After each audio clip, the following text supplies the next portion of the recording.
చూస్తూ ఉంటే I turn bit nostalgic. 34 సంవత్సరాలు వెనక్కి వెళ్ళాను. నేను ప్రభువుని అంగీకరించింది మా చర్చ్ VBSలో boxing assembly. So that was in 93.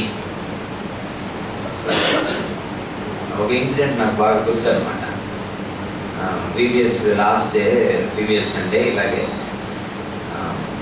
నాకు అనిపించింది 34 సంవత్సరాలు మనం ఏం మారలేదని. VBS డే వచ్చింది, పిల్లలంతా సాక్ష్యాలు చెప్తున్నారు. చాలా పెద్ద చర్చి. సో మార్మల్స్ పొందిన వాళ్ళల్లో నేను కూడా ఉన్నాను.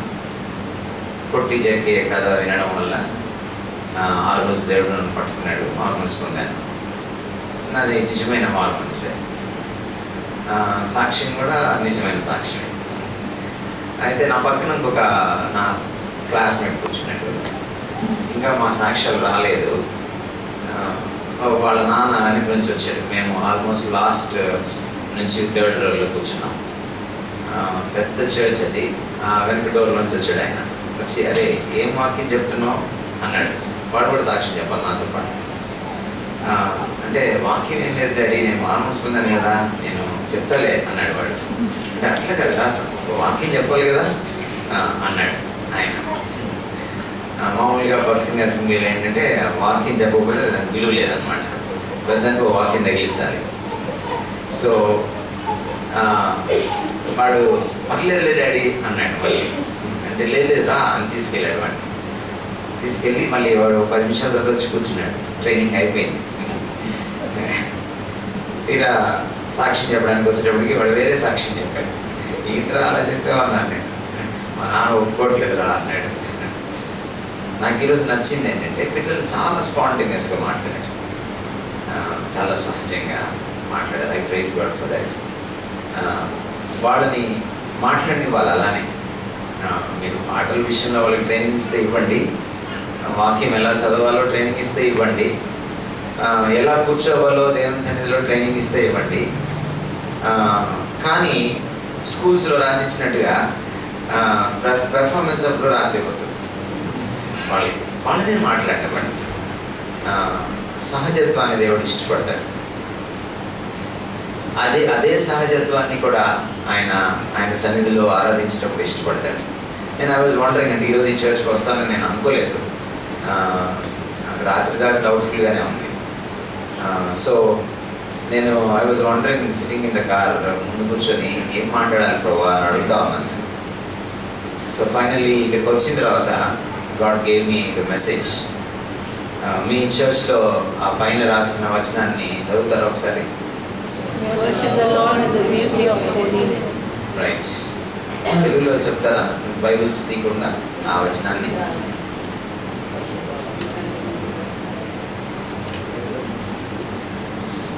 దేవుడు గోడల మీద ఎందుకు రాసుకోమన్నాడంటే మనం ఆ వాక్యాన్ని మాటికి చూసి తరచి దాన్ని పరిశోధించి తెలుసుకుంటామని. అందుకని అక్కడ రాసి వదిలేయమని కాదు. ఇప్పటికే మీరు అది చదివినప్పుడల్లా మీకు తెలుగులో ఏంటని అనిపించాలి కదా.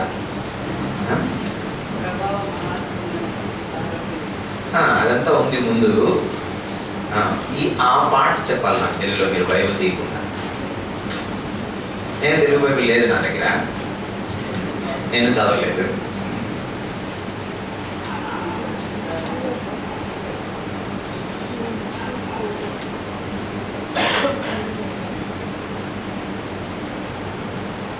తెలుగులో కొంచెం భిన్నంగా ఉంది, అందుకే అడుగుతున్నాను.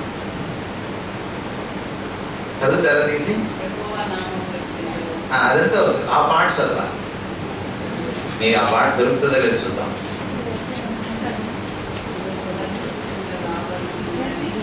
పరిశుద్ధ ఆభరణములు ధరించుకొని ఆయన ఎదుట సాగిలపడి. రైట్. అంటే అలంకారయుక్తంగా రాశాడు కీర్తనకారుడు. In the beauty of holiness అని. ఈరోజు మీకు ఆ వచనాన్ని నేను ఎక్స్పౌండ్ చేయాలని అనుకుంటా ఉన్నాను. నాకు బైబిల్లో చాలా ఇష్టమైన వచనాల్లో ఇది ఒకటి. దాదాపుగా 22 years బ్యాక్ ఇదే వచనం మీద మా చర్చిలో మాట్లాడాను. మళ్ళీ ఇప్పుడు మాట్లాడుతున్నాను. బహుశా నా గుర్తుండి ఈ వచనం మీద ఒక మెసేజ్ నేను సెకండ్ టైం ఇస్తున్నాను 20 ఏళ్ల తర్వాత. కొన్ని మాటలు చాలా ప్రాముఖ్యమైన మాటలు. మొదటి చాలా ప్రాముఖ్యమైన మాట వర్షిప్. తెలుగులో చాలా చక్కగా ట్రాన్స్లేట్ చేశారు, సాగిలపడుడి అని. తర్వాతి మాట ద లార్డ్, అండ్ మూడవ మాట హోలీనెస్. ఈ 3 మాటలు చాలా లోతైన మాటలు. బైబిల్ని మనం చదివితే, మీకు నేను అవసరం వచ్చినప్పుడు హీబ్రూలో కూడా నేను చదివి వినిపిస్తాను. I was reading the Hebrew also ఇందాక కూర్చొని.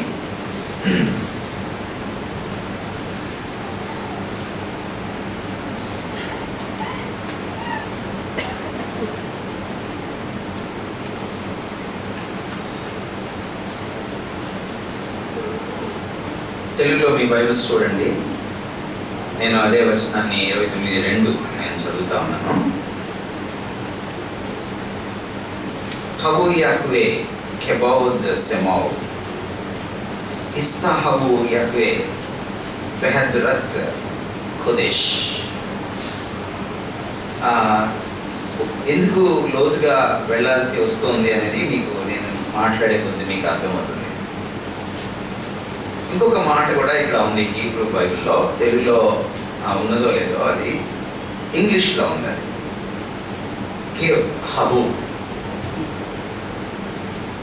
సో ఈ మాటలు చాలా ప్రాముఖ్యమైనవి. అప్పుడే మనకి ఆరాధన అంటే ఏమిటో అర్థమవుతుంది. నా ఆరాధనలో చాలా ప్రాముఖ్యమైన విషయం ఏమిటంటే, తెలుగు అంటే ఇంగ్లీష్ ఆరాధన అనే పదం అంత గొప్ప పదం కాదని కొంతమంది అంటున్నారు. బట్ ఇంగ్లీష్లో ఆ పదం ఎలా వచ్చిందంటే వర్షిప్ నుంచి వచ్చింది. It is a combination of 2 words. Worship is worthship. అంటే యోగ్యతను గుర్తించి, ఒక గొప్పతనాన్ని గుర్తించి, ఆ గొప్పతనానికి అనుగుణంగా రియాక్ట్ అవ్వడమే, ప్రతిస్పందించడమే ఆరాధన. అంటే ఎవరినైతే మనం ఆరాధిస్తున్నామో వారి ఔన్నత్యాన్ని, వారి గొప్పతనాన్ని మనము తెలుసుకొని, గుర్తించి, దానికి తగ్గ గౌరవాన్ని వాళ్ళకి ఇచ్చినప్పుడు ఆరాధన అవుతుంది. మీరు తెలుగులో చదవండి 29వ అధ్యాయము. అక్కడ కీర్తనకారుడు అంటున్న మాట, దావీదు కీర్తన ఇది. ఆరోపించుడి అనే మాట ఉందా? యెహోవా నామమునకు చెందవలసిన ప్రభావమును ఆయనకు ఆరోపించండి. మనం తెలుగులో సాధారణంగా ఆరోపించడం అంటే ఎవరి మీద కంప్లైంట్ చేయడం అనుకుంటాం మనం. అది కాదు ఆరోపించడం అంటే. అంటే ఆయనకి ఇచ్చి వేయాలి. ఆయనకి చెందవలసింది ఆయనకి ఇచ్చి వేయాలి. అంటే ఇంకా చెప్పాలంటే ఆరాధన చెందవలసినది. ఎవరికి చెందవలసింది? ఎప్పుడైనా బస్ స్టాండ్లోనో, లేకపోతే ఎక్కడైనా చర్చ్లోనో, లేదా మీరు ఏదైనా ఒక బుక్ మర్చిపోయినా, ఓ బ్యాగ్ మర్చిపోయినా, లేదా కీ చైన్స్ మర్చిపోయినా, ఇవి ఎవరు అని అడుగుతారు కొన్నిసారి కదా. ఒకసారి ఒక పెద్ద కాన్ఫరెన్స్లో ఒక 500 రూపాయల నోట్ పోగొట్టుకుంటే అది చూపించారనమాట. చూపించి ఇది ఎవరిది అని అడిగారు. అంటే ఎవరు ఎట్లా చెప్తారు? పాపం యథార్థవంతులైతే పర్లేదు, కానీ భారతదేశంలో ఎలా ఉంటుంది, అందరూ నాది అనొచ్చు. అందుకని ఆయన ఏమన్నాడంటే, ఎవరైనా వచ్చి ఈ నోటు మీద నెంబర్ చెప్తే నేను వాళ్ళకి ఆ నోట్ ఇచ్చేస్తాను అన్నాడు. చాలా కష్టం కదా, ఆ నోటు మీద నెంబర్ ఎవరు చూడరు. ఆరాధన ఏంటంటే అది it belongs to God and God alone. ఆయనకు చెందవలసినది. ఆ విషయాన్ని మనం అర్థం చేసుకోవాలి. కృతజ్ఞత మీరు ఎవరికైనా ఇవ్వచ్చు, నో ప్రాబ్లం. ఈవెన్ విన్నపము మీరు ఏ అధికారి దగ్గరికైనా వెళ్ళి మీరు వినతి పత్రం సమర్పించుకోవచ్చు. Prayer can be done to anyone. Thanksgiving can be done to anyone. But when it comes to worship, ఆరాధన దగ్గరికి వచ్చేటప్పటికి ఇట్ ఈస్ ఎక్స్క్లూజివ్. అది కేవలము దేవుడికి మాత్రమే చెందవలసినది. అందుకనే వర్షిప్ ఈజ్ వర్షిప్ అంటే ఆ వర్త్, ఆ యోగ్యత కేవలము ఆయనకే ఉంది అని బైబిల్ చెప్తుంది. అది దాని అర్థం. ఇక్కడ వాడినటువంటి హీబ్రూ మాట మీరు చూస్తే వర్షిప్ గురించి, దాని అర్థం ఏమిటంటే సాగిలపడటం అని తెలుగులో ట్రాన్స్లేషన్ చేశారు. చక్కటి ట్రాన్స్లేషన్ అది. అంటే నేను తగ్గిపోవడం.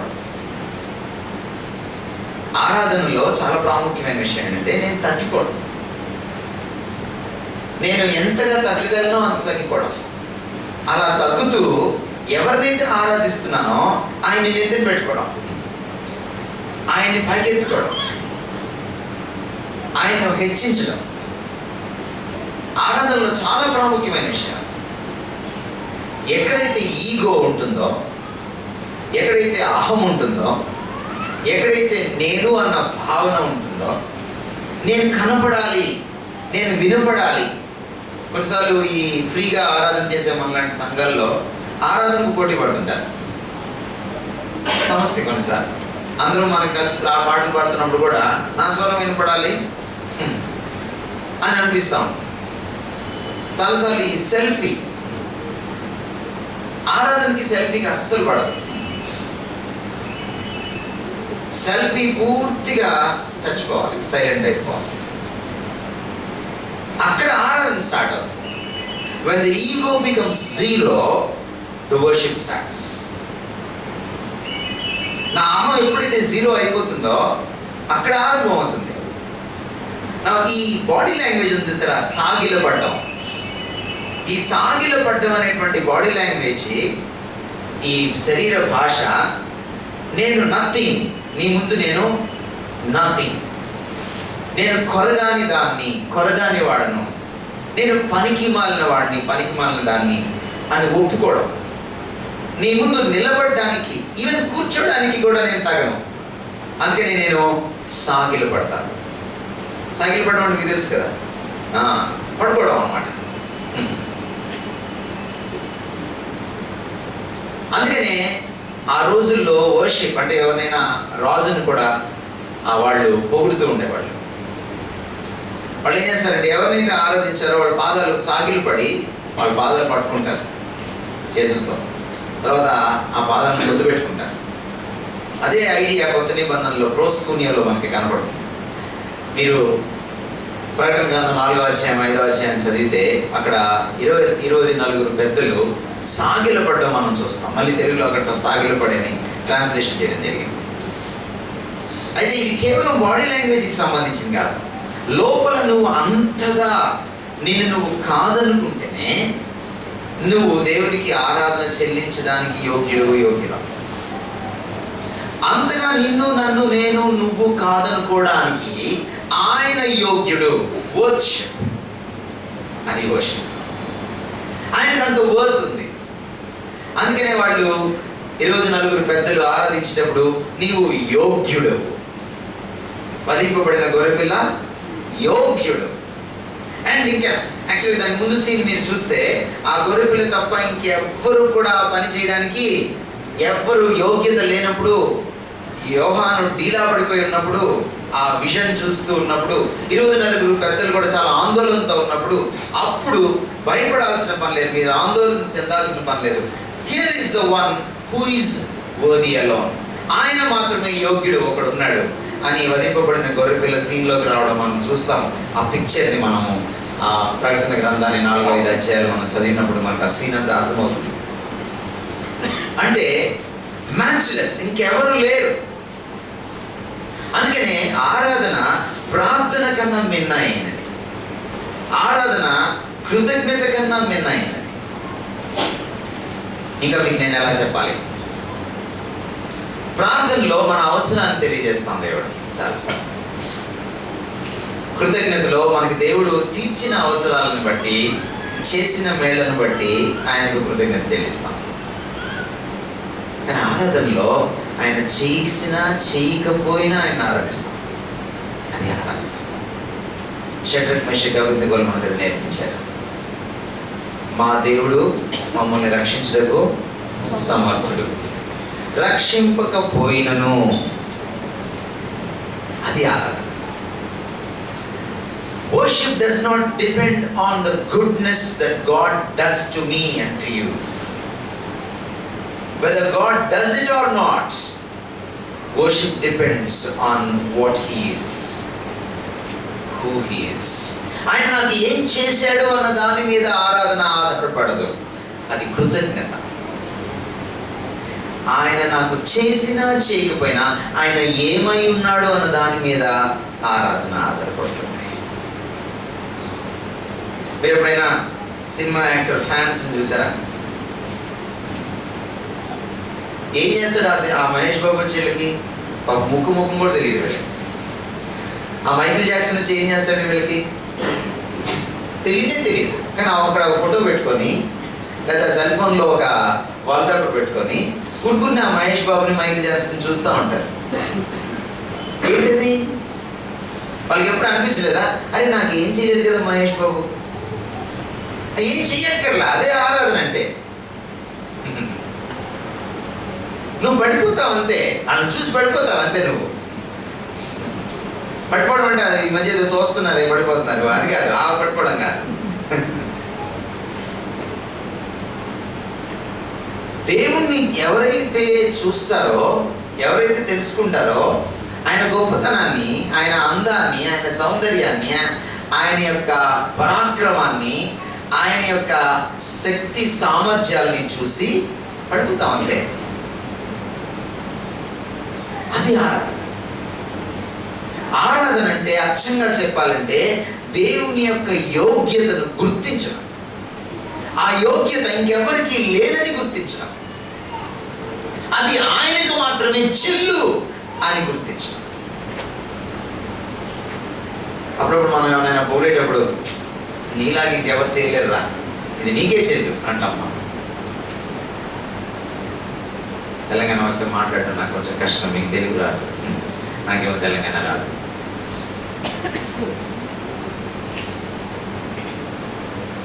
దేవుడి దగ్గరికి వెళ్ళేటప్పటికి ఆయన ఇంకా ఇలాంటి యోగ్యత ఎవరికి లేదు.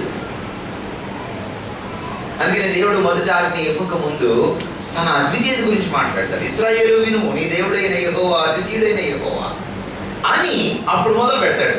నీ దేవుడైన యెహోవాను పూర్ణ ఆత్మతోనూ, పూర్ణ హృదయంతోనూ, పూర్ణ బలముతోనూ ప్రేమింపవలెను. ద్వితీయోపదేశకాండం 6:4. ముందు అది ఎందుకుంది? ఇశ్రాయేలు వినుము, నీ దేవుడైన యెహోవా అద్వితీయుడైన యెహోవా. ఆయన అద్వితీయత, ఆ యోగ్యత ఇంకొకరికి లేదు. అద్వితీయత అంటే ద్వితీయత లేనిది, అటువంటి వాడు, అటువంటి యోగ్యత మరొకడికి లేదు. అక్కడ స్టార్ట్ అవుతుంది ఆరాధన. అందుకని ఆరాధన దేవుణ్ణి ప్లీజ్ చేస్తుంది. మన జీవితంలో ఏం జరిగినా, ఎలా ఉన్నా మనం దేవుణ్ణి ఆరాధించగలం, ఆయన ఎవరో తెలుసుకొని ఉంటే. అందుకని ఆరాధనలో రెండవ చాలా ప్రాముఖ్యమైన మాట ఏంటంటే ద లార్డ్. తెలుగులో ఏముంది? యెహోవా ఉందా? చూడండి, ఆ 2 వచనాలు మీరు చూస్తే పైనుంచి అక్కడ 4 సార్లు నా బైబిల్లో అయితే ద లార్డ్ అనే మాట. తెలుగులో 4 సార్లు ఉంది యెహోవా, 1 నుంచి 2 దాకా. 29, 1, 2.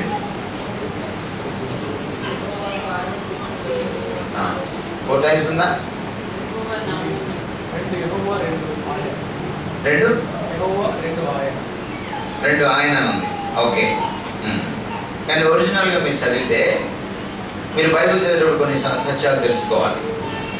ఇంగ్లీష్ బైబిల్ మీరు చదువుతుంటే మీకు ఎప్పుడైనా కంప్లీట్గా లార్డ్ అనే మాట క్యాపిటల్స్లో ఉంటే అది యెహోవా అని అర్థం. హీబ్రూ బైబిల్లో యాహ్వే అని ఉంటుంది. ఒకవేళ ఇంగ్లీష్ బైబిల్లో మీకు మొదటి లెటర్ మాత్రమే క్యాపిటల్ ఉండి మిగిలిన 3 లెటర్స్ ORD స్మాల్ లెటర్స్ ఉంటే అక్కడ యెహోవా అనే మాట లేదు హీబ్రూ బైబిల్లో అని మనం అర్థం చేసుకోవాలి. అదునాయ్ అనే మాట ఉంది. ఏంటి అదునాయ్కి యాహ్వేకి ఉన్న తేడా? యాహ్వే ఆయన వ్యక్తిత్వానికి సంబంధించినటువంటి టైటిల్, బిరుదు. అదునాయ్ ఆయన అధికారానికి సంబంధించిన టైటిల్, బిరుదు. ఇక్కడ వర్షిప్ గురించి మాట్లాడుతూ దావీదు పలుసార్లు మెన్షన్ చేసిన 4 సార్లు మెన్షన్ చేసిన మాట యాహ్వే. అందుకని తెలుగులో యెహోవా అని వాడటం జరిగింది. తెలుగు బైబిల్స్లో మీకు ఎలా ఉంటుందంటే ఇక్కడ క్యాపిటల్ లెటర్స్ LORD, హీబ్రూలో యాహ్వే అని ఉంటే తెలుగులో యెహోవా అని ఉంటుంది. ఇక్కడ స్మాల్ లెటర్స్ LORD, హీబ్రూ బైబిల్లో అదునాయ్ అంటే తెలుగులో ప్రభువు అని ఉంటుంది, ట్రాన్స్లేషన్ చేస్తారు. ఎందుకంటే అది ఆయన అధికారానికి సంబంధించింది. నా వర్షిప్ దేనికి సంబంధించింది? ప్రాథమికంగా worship it belongs to the person of God, Yahweh. దేవుని వ్యక్తిత్వానికి, ఆయన పేరుకు, ఆయన నామానికి సంబంధించింది. అందుకని ఇందాక పిల్లలు పాడిన పాట bless the Lord O my soul అని పాడుతూ వాళ్ళు ఏమన్నారు? ఎవరిని బ్లెస్ చేయాలంట? The holy name of God. మనకి పేరంటే అదేదో ఒకటి సౌండ్, మనకి పేరంటే. బైబిల్లో పేరంటే సౌండ్ కాదు. బైబిల్లో పేరు అంటే వ్యక్తి. అందుకే మోషే ఎదుట దేవుడు నా నామమును ప్రకటించును అని చెప్పిన తర్వాత ఆయన వ్యక్తిత్వాన్ని మోషే చూశాడు. యెహోవా అనే లెటర్స్ని చూడలా. ఆకాశంలో పోతూ ఉంటాయి. మనం అప్పుడప్పుడు హైదరాబాద్లో పోతుంటే కొన్ని లెటర్స్ పోతూ ఉంటాయి డిజిటల్ దీంట్లో. అది కాదు. అందుకనే వర్షిప్ దేంతో ముడిపడి ఉందంటే దేవుని వ్యక్తిత్వంతో ముడిపడి. అది చాలా ప్రాముఖ్యమైన విషయం. ఎవరికైతే ఈ దేవుణ్ణి వ్యక్తిగతంగా తెలుసుకుంటారో వాళ్ళే దేవుణ్ణి యథాతథంగా ఆరాధించవలసిన రీతిగా ఆయన ఆరాధిస్తారు. బయట ఆరాధనకు ఇక్కడ ఆరాధనకు తేడా అదే. యేసుక్రీస్తు వారు సమరయ స్త్రీతో అన్నట్టుగా, అమ్మ మీరు తెలియని దాన్ని మీరు ఆరాధిస్తారు, మేము తెలిసిన దాన్ని ఆరాధిస్తామని సమరయ స్త్రీతో చెప్పాడు. 4వ అధ్యాయం యోహాను సువార్తలో యేసుక్రీస్తు వారు. వాళ్ళు తెలియని దాన్ని ఆరాధిస్తారు. వాళ్ళు ఆరాధిస్తున్నారు ఎవరినో, కానీ వాళ్ళు ఎవరిని ఆరాధిస్తున్నారో వాళ్ళకి తెలియదు. కానీ ఇక్కడ మనం ఎవరినైతే ఆరాధిస్తున్నామో ఈయన తెలుసుకోకుండా మనం ఆరాధిస్తే అది సత్యంతో ఆరాధించినట్టు కాదు.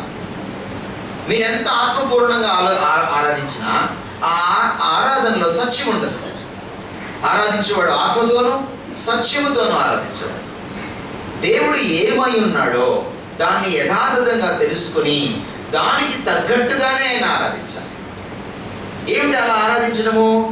దావీదు చెప్తున్నాడు, ఆయన ఏమై ఉన్నాడో, ఆయన మహిమ ఎలాంటిదో, ఆయన ప్రభావం ఎలాంటిదో, ఆయన ఔన్నత్యం, ఆయన గొప్పతనం ఎలాంటిదో ఎరిగి తెలుసుకొని దానిని ఆయనకు మళ్ళీ చెల్లించండి. అంటే ఎంత తగినదో, ఎంత మహిమ ఆయనకు తగిందో అంత మహిమ ఇవ్వండి, ఎంత ఘనత ఆయనకు తగిందో అంత ఘనత ఇవ్వండి, ఎంత గౌరవం ఆయనకు తగిందో అంత గౌరవాన్ని ఇవ్వండి. అందుకని ఇంగ్లీష్లో ఏముంటుందంటే, చూడండి నేను చదువుతాను మీకోసము. Give unto the Lord the glory due unto his name. It is a due. ఆయనకు చెందవలసినది. అంటే నేనేదో దేవుణ్ణి గొప్పగా ఊహించుకొని నేను దేవుణ్ణి ఆరాధించను. అక్కడ వాళ్ళు ఏం చేస్తారంటే పక్షుల్ని, తర్వాత జంతువుల్ని కూడా గొప్పగా ఊహించుకొని వాటిని ఆరాధిస్తారు. చెట్లని పుట్టల్ని కూడా గొప్పగా ఊహించుకొని ఆరాధిస్తారు. మీ తెలంగాణలో రకరకాల అమ్మలు ఉంటారు కదా, అది మా ఆంధ్రలో కూడా అలాగే తలుపులమ్మ, నూకాలమ్మ, ఇట్లా రకరకాల అమ్మలు ఉంటారు. అసలు ఆమె ఎవరు అంటే ఒక ఫేస్ కూడా ఉండదు సరిగా. ఇంకా చాలా చాలా ఉన్నారు మీకు. కానీ వాళ్ళు ఏంటో వీళ్ళకి తెలియదు. అది ఒక మూఢమైన ఆరాధన, గుడ్డి ఆరాధన, క్రైస్తవ ఆరాధన లాంటిది కాదు. ఎవరు ఆరాధించగలరు ఆయన్ని? ఆయన ప్రభావాన్ని తెలుసుకున్నవాడు. ఆయన గొప్పతనాన్ని తెలుసుకున్నవాడు. అందుకని ఆరాధనకు దేవుడిని సన్నిహితంగా తెలుసుకోవడానికి అవినాభావ సంబంధం, చాలా దగ్గర సంబంధం ఉంది. చాలా ఇంపార్టెంట్ అది.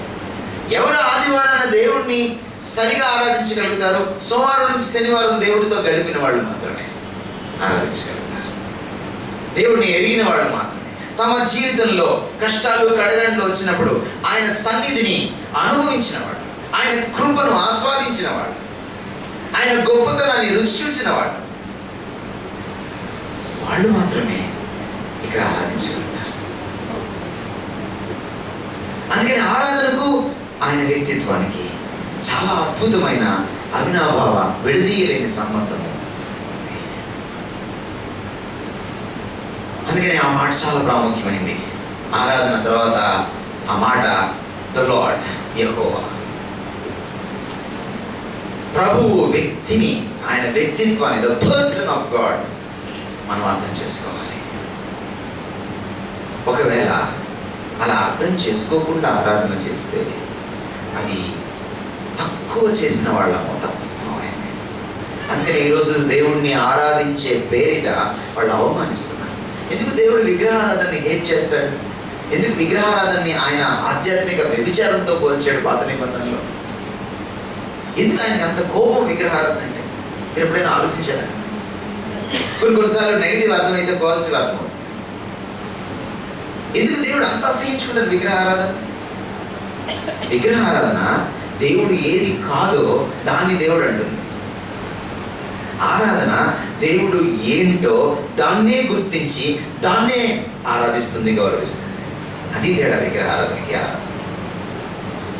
భర్త కాని వాడిని భార్య భర్త అంటే భర్తకి ఎలా ఉంటుంది?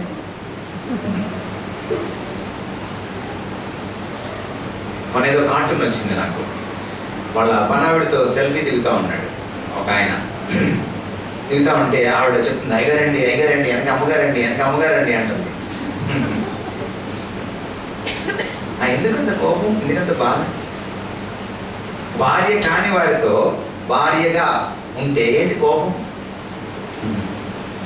ఇప్పుడు అర్థమవుతుంది మీకు అవ్వాలని తెలుస్తుంది. ఆరాధన అంటే ఏంటి? దేవుడు ఎందుకు అలా? అలాంటి వాడు ఇంకొకడు లేడు. అందుకే ఆయనకు ఆ రోషం. భర్తకే అంత రోషం ఉంటే దేవుడికి ఇంకెంత రోషం ఉండాలి? ఎందుకంటే అలాంటి వాడు ఇంకొకడు లేడు. విగ్రహారాధనలో ఉన్నటువంటి దేవుడికి కోపాన్ని తెప్పించేటువంటి అసహ్యకరమైన విషయం ఏంటంటే, దేవుడు కాని దాన్ని దేవుడు అంటున్నది, దేవుని మహిమను తగ్గిస్తున్నది, దేవుడిని ఆరాధించడానికి బదులు అవమానిస్తున్నది. దేవుడు చేసిన దాన్ని పట్టుకొని దేవుడు అంటుంది, తక్కువ చేస్తుంది. మిమ్మల్ని తక్కువ చేస్తే మీరు ఎలా ఫీల్ అవుతారు? మిమ్మల్ని ఏం చేయకపోయినా మీరేం ఫీల్ అవ్వరు, కానీ మిమ్మల్ని పొగడకపోయినా మీరు ఫీల్ అవ్వరు, కానీ తక్కువ చేస్తే మటుకు మీరు చాలా ఫీల్ అవుతారు. ఆరాధన దేవుని సెల్ఫ్ డిగ్నిటీకి సంబంధించింది. Please understand this.